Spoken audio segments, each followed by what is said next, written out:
بسم اللہ الرحمن الرحیم۔ السلام علیکم 7 کلاس، آپ لوگ سے کیسی امید ہے کہ سب بچے خیریت سے ہوں گے۔ میں بھی خیریت سے ہوں۔ پچھلی نشست میں ہم نے بارش کا پہلا قطرہ پڑھا تھا۔ آج ہم محسن پاکستان پڑھتے ہیں۔ اچھا بچوں، محسن انسانیت سبق نمبر 11 ہم پڑھتے ہیں۔ محسن پاکستان کا کیا مطلب؟ محسن پاکستان کا مطلب ہے کہ ایسا انسان جس نے کہ پاکستان پر احسان کیا ہو۔ پاکستان پر احسان کرنے والے کو محسن پاکستان کہتے ہیں۔ آگے بچوں ہم مشکل الفاظ کے معنی دیکھ لیتے ہیں۔ الفاظ اور معنی کیا ہے؟ پائندہ، ہمیشہ رہنے والا، خواہاں، خواہش مند، دار فانی، فانی دنیا یعنی اس دنیا سے، سودا سمانا، جنون طاری ہونا، سوگوار، غمزدہ، عدم توازن، توازن نہ ہونا، کلیدی کردار، اہم کردار، بنیادی کردار، ناقابل تذکیر جسے فتح نہ کیا جا سکے، اور حلال، پہلی رات کا چاند۔ اس کے علاوہ بچوں بیچ میں اگر ریڈنگ کے دوران مشکل الفاظ آئے تو اس کے پھر معنی بتا دیے جائیں گے۔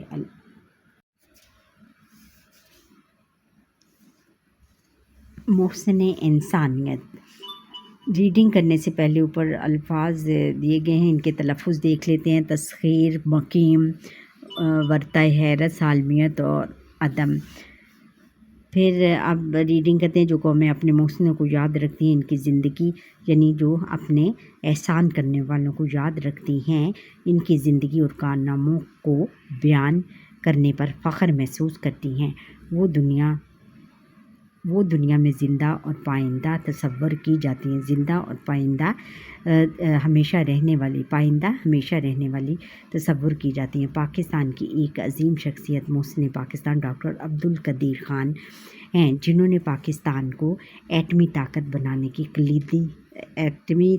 بنانے میں کلیدی کردار ادا کیا، اہم کردار ادا کیا، اور پاکستان کو دنیا کے لیے ناقابل تسخیر بنا دیا، ہمیشہ محفوظ بنا دیا، ناقابل تسخیر، ہمیشہ یاد رکھنے والا بنا دیا۔ ڈاکٹر عبدالقدیر خان کو 1 اپریل 1936 کو بھوپال میں پیدا ہوئے۔ آپ کے خاندان کو اردو زبان و ادب سے گہرا شغف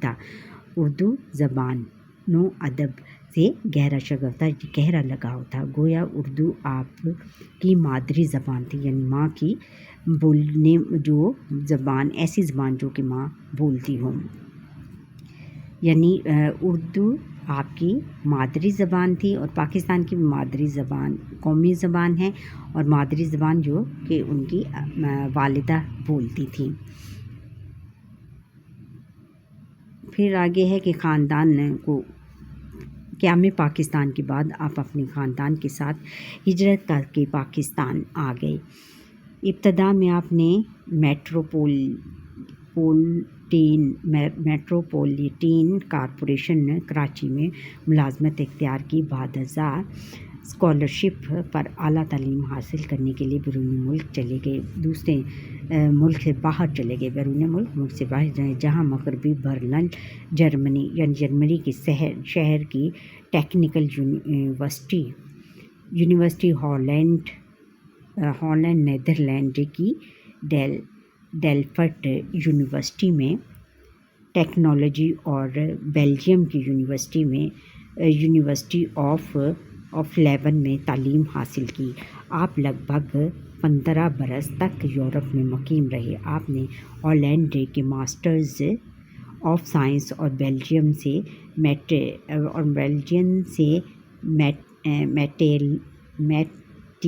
میٹلرجیکل انجینئرنگ میں ڈاکٹریٹ کی ڈگری حاصل کی۔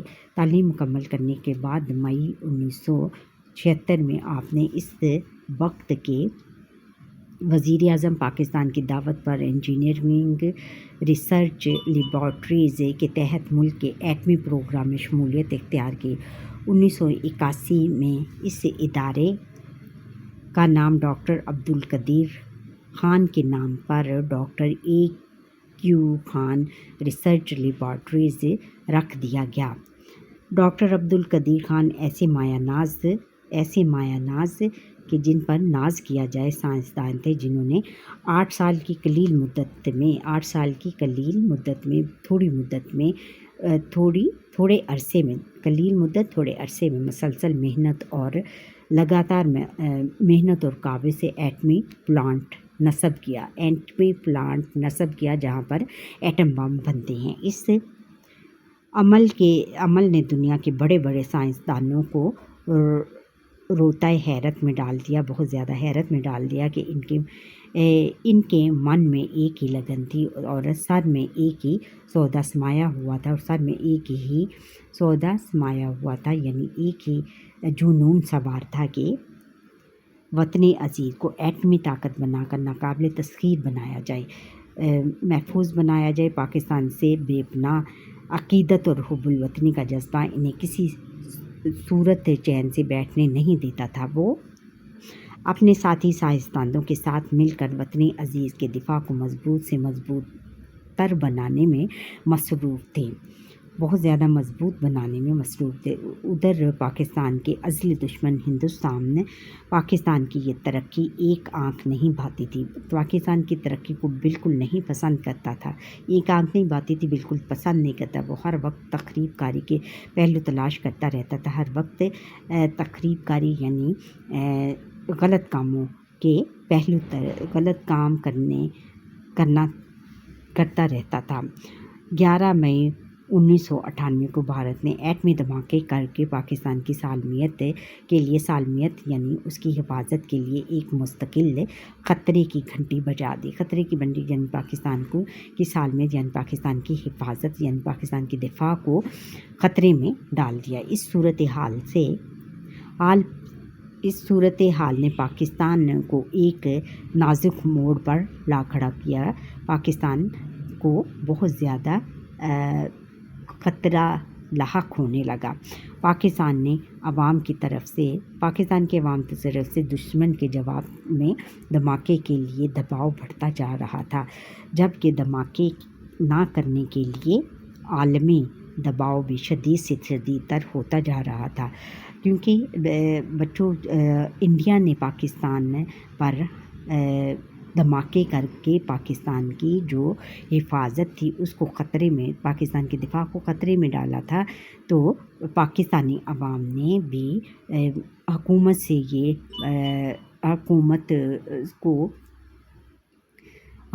یہ توقع کی یا حکومت پر یہ دباؤ ڈالنا شروع کر دیا کہ آپ بھی دھماکہ کرو۔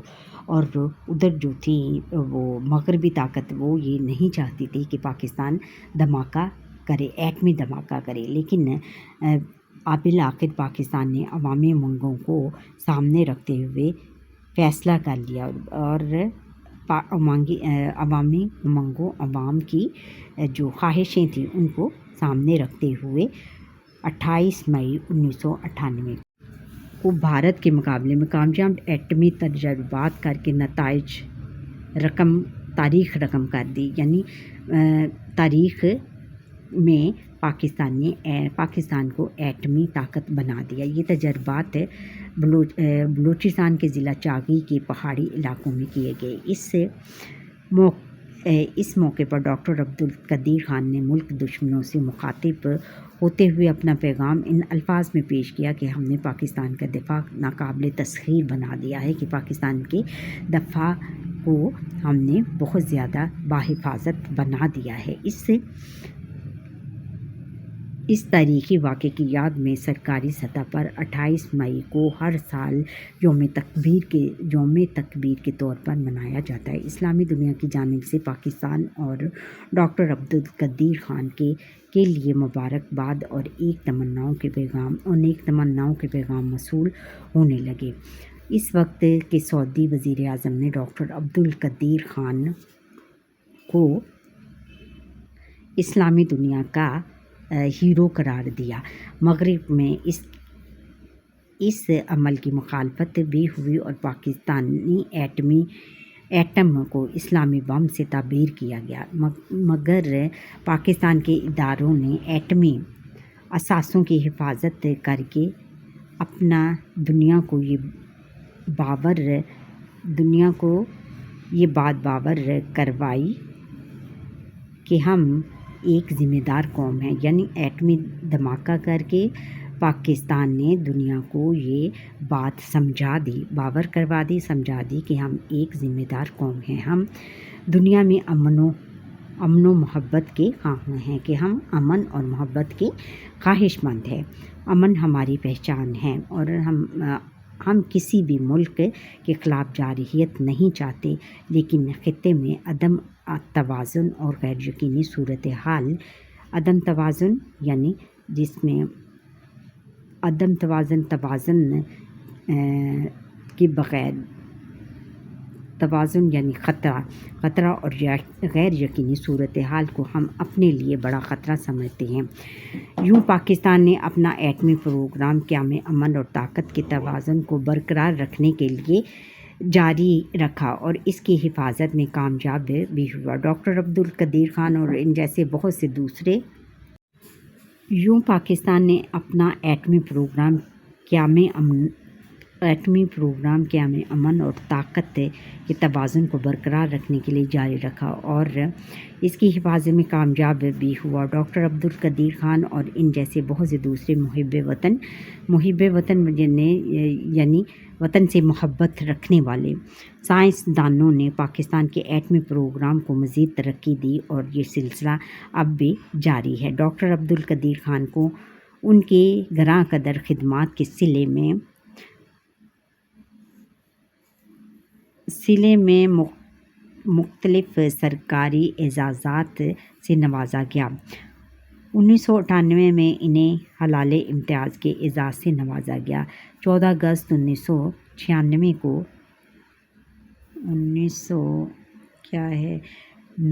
1999 میں انہیں ہلال امتیاز کے اعزاز سے نوازا گیا اور 14 اگست 1996 میں صدر پاکستان نے انہیں پاکستان کے سب سے بڑے سول اعزاز نشان حیدر سے بھی نوازا۔ ڈاکٹر عبدالقدیر خان 10 اکتوبر 2021 کو صبح قریباً 7 بجے قوم کو سوگوار چھوڑ کر یعنی افسردہ چھوڑ کر اس دار فانی سے اس دار فانی کو الوداع کہہ گئے یعنی خدا حافظ کہہ گئے۔ اور دار فانی کس کو کہتے ہیں؟ فانی دنیا یعنی دنیا۔ ان کی زندگی اس شعر کی آغاز تھی: میری زمین میرا آخری حوالہ ہے، سو میں رہوں نہ رہوں اس کو باور کر دے۔ میری زمین میرا آخری حوالہ ہے، یعنی جو میری زمین ہے پاکستان جو ہے وہ میرا آخری حوالہ ہے اور میں یہاں پر ہی مروں گا، یہی میرا آخری حوالہ ہے۔ اور سو میں رہوں نہ رہوں، اور اگر میں رہوں یا نہ رہوں، زندہ رہوں یا نہ رہوں، اس کو باور کر دے اور اس کو تم زندہ رکھنا، اس کو تم طاقت دینا، اس کو تم طاقت اور قوت دینا۔ ان کی وصیت کے مطابق ان کی نماز جنازہ فیصل مسجد اسلام آباد میں ادا کی گئی۔ ان کے جنازے میں ملک بھر سے ہزاروں افراد نے شرکت کی۔ اللہ تعالیٰ انہیں جنت الفردوس میں اعلیٰ مقام عطا فرمائے، آمین۔ اگرچہ محسن پاکستان اب ہمارے درمیان نہیں، لیکن ارض پاکستان کے لوگوں کے دلوں میں ہمیشہ زندہ رہیں گے، کیونکہ زندہ قومیں اپنے محسنوں کو کبھی فراموش نہیں کرتی، کبھی بھلاتی نہیں ہیں۔ ہم نے سیکھا کہ ہمیں اپنے وطن کو مضبوط تر بنانے کی کوشش کرنی چاہیے۔ ڈاکٹر عبدالقدیر خان نے پاکستان کو ایٹمی طاقت بنانے میں اہم کردار ادا کیا۔ ڈاکٹر عبدالقدیر خان کی خدمات کے صلے میں قوم نے انہیں محسن پاکستان کا لقب دیا۔ اچھا بچوں، یہاں پر ہی ہمارے آج کے لیسن کا وقت ختم ہوتا ہے۔ آپ مجھے لائک، سبسکرائب کریں، بیل آئیکن پر کلک کریں اور کمنٹ کریں میرا پورا لیسن دیکھنے کے بعد۔ اللہ حافظ۔